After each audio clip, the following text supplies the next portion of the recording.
It's March the 18th, 1944. Finnish soldiers ski at high speed through the trees, deep in the snowy forest behind the Soviet lines. Aimo Alan Koivunen, from the 4th Company of the 4th Detached Battalion of Finnish Special Forces, lays the tracks in the snow for his comrades following behind. Not too far behind is a much larger Soviet force giving chase. He's trying to go faster, but the Finns have been on a 3-day mission and it's taking its toll. His body's beginning to fail him in the most crucial of times. Feeling tiredness washing over him, he hears, "Aimo, don't sleep," from one of his comrades behind him. He's giving it his all, but it's simply not enough. The Soviet soldiers are creeping closer and closer by the second. Desperate, he pulls out a bottle of Pervitin, a supposed wonder drug supplied by the Germans, meant to increase combat capacity when exhausted, but very dangerous and addictive if abused. We know it today as methamphetamine. He knows the risks, but has no time to think about it. He thinks if there's any moment it should be used, it's now. Dumping the contents of the bottle into his mittens while on the move, the pills come out in a clump. Out of time, he eats the entire bunch. Aimo feels energized as the pills take effect. He feels himself speeding and getting faster. Now he's dashing through the trees with blazing speed and fearless commitment. Soon enough, they leave the Red Army soldiers behind in the snow. The company stops to weigh their options, but Aimo is not well. He's acting erratically, looking in every direction, stumbling and seemingly hallucinating. His comrades are completely puzzled. Still in danger, they cannot sit in place for very long. Platoon commander Heikki Nori orders his men to scatter and regroup elsewhere. The men obey, melting into the trees. Heikki looks worriedly at Aimo. He takes the ammunition pouches from him as Aimo continues to hallucinate, fearing he might shoot one of their own. Then, Aimo runs away from him into the wilderness. With the Russians still on their tail, Heikki has to choose between protecting Aimo or regrouping with the rest of the platoon. Aimo! With no real choice, he picks the latter and reluctantly leaves Aimo behind. Time passes and he starts to come around. Opening his eyes, he finds himself in the middle of nowhere, laying on the snow. He has no food, ammo, or any idea where he is. Standing up, Aimo is still delirious, but just starts skiing. He wanders aimlessly through the forest when suddenly something moves in the trees. Soviet soldiers burst out of the foliage, weapons in hand. Aimo turns to flee, but only stumbles and falls into the snowy ground. He's hell-bent on not being captured. But there are no Soviet soldiers, just the wildlife of the forest. These apparitions happen over and over. Several times he would see people, hear Russians shouting, and then find himself alone moments later. Through it all, he pushes on, skiing to wherever destiny may lead him. Emerging from the trees, he sees a base with smoke rising above it. He runs towards it, overjoyed to finally find civilization, until it, too, vanishes into thin air. Where he could swear he saw a Finnish camp, now was nothing but snow. Heartbroken, he continues on his journey. He can't stop skiing, and he carries on. Over the crest of a hill, he spots figures gathered around a campfire. Germans! He's saved! Brimming with happiness, he skis down the hill towards the camp. But as he approaches, he gets a better look. Those aren't Germans. Those are Soviet soldiers. He's going too fast to stop now, so he speeds up instead. The Soviets see the approaching skier. Thinking he's a messenger of some sort, they carry on resting in their camp. Aimo races into the camp and flies right through. The astonished Soviets see him go past, and then suddenly they realize Aimo is wearing Finnish gear. Jumping up, they rush for their weapons and give chase. Aimo finds himself once again on the run, racing through the forest with no aim or direction, fleeing from any Soviet troops that might be on his tail. He keeps it up for a full half an hour, skiing non-stop, even as the wind and snow pick up. Imo pushes through the ever-worsening weather, even as it grows into a proper snowstorm. Barely able to see 2 meters ahead of him, his pace slows to a crawl. But fueled by meth, he carries on, making his way uphill while blind as a bat. This carries on for 2 more grueling hours.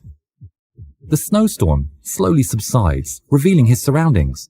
Looking around, he realizes the hill he was standing on. He recognizes it.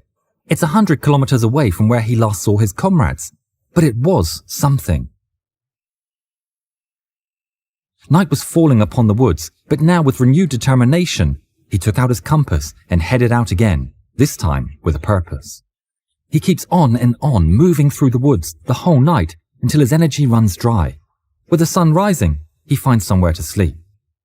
By the time he awakes, the sun is beginning to set. He had slept through the whole day. Thirsty and hungry, he gathers pine buds and starts a fire, brewing the buds into a makeshift gruel. It's 2 whole days since he last ate a sandwich for breakfast, so he finds the sour mush oddly delicious. He feels tired even as he eats, and things start to get dark, and he falls asleep in the snow. When he comes to his senses back at his base, his friends greet him happily and lead him to a huge feast going on. He eats from everything, delighting in the selections, much to the glee of his comrades. Oh, herkullista. Then he wakes up. It's nighttime. The woods are quiet. The fireplace is all but extinguished, and his bowl is on the floor with a bit of mush still in it. He is heartbroken, but shaking it off, he summons his sisu, a Finnish concept of toughness and perseverance, and gets back on his skis and gets moving. Between the woods, he stumbles upon a good friend. Hey, Aimo. They greet each other and have a nice chat as they make their way through the fir growth. They sit to take a short break before heading off again. Tankinmäen alla. Mä hiihdän sitä kohti niin nopeasti kuin mä pystyn ja toivon, että mä pelastun. Mutta voi pojat, miten väärässä mä olinkaan. Se saksalainen tankki olikin neukkuja tanhuamassa kasachokkia. As he walks, he suddenly realizes he can't hear his friend anymore. Lucidity hits him and he turns around. His friend has vanished, and so has his weapon and his backpack.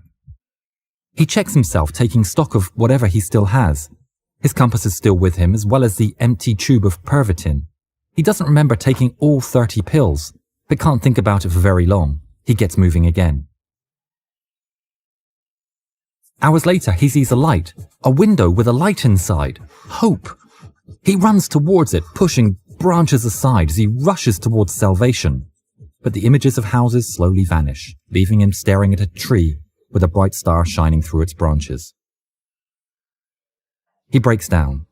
He's angry, heartbroken, and shouts into the air and cries, cursing his luck and the drug.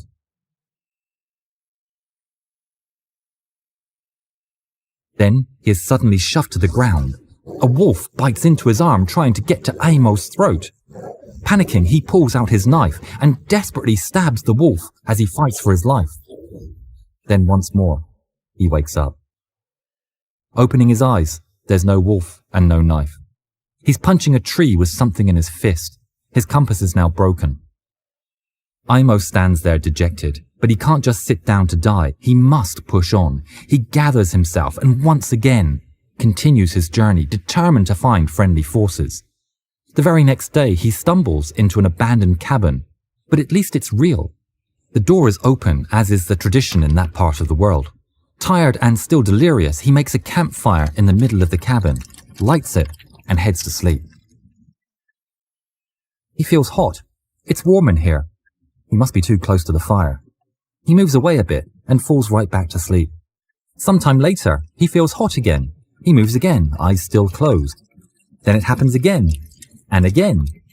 He hears the crack of crumbling logs, and he finally opens his eyes to check what's happening. Jumping up and out, and barely escaping the inferno, Aimo can do nothing but watch as his shelter burns to a crisp in the dead of night.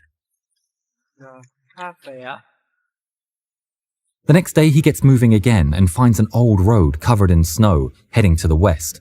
He follows it until he finds an abandoned German camp. He's excited and once again heads for the entrance, this time shouting greetings in German. Nobody answers, much to his disappointment, and he decides to head inside. Leaving his skis, he walks into the compound when suddenly an explosion sends him flying through the air. He's just stepped on a landmine. His foot is badly injured. Using a ski stick as a crutch, he hobbles towards a dugout. Prying open the door, another bomb explodes. He once again flies through the air and lands 30 feet away. He comes to his senses.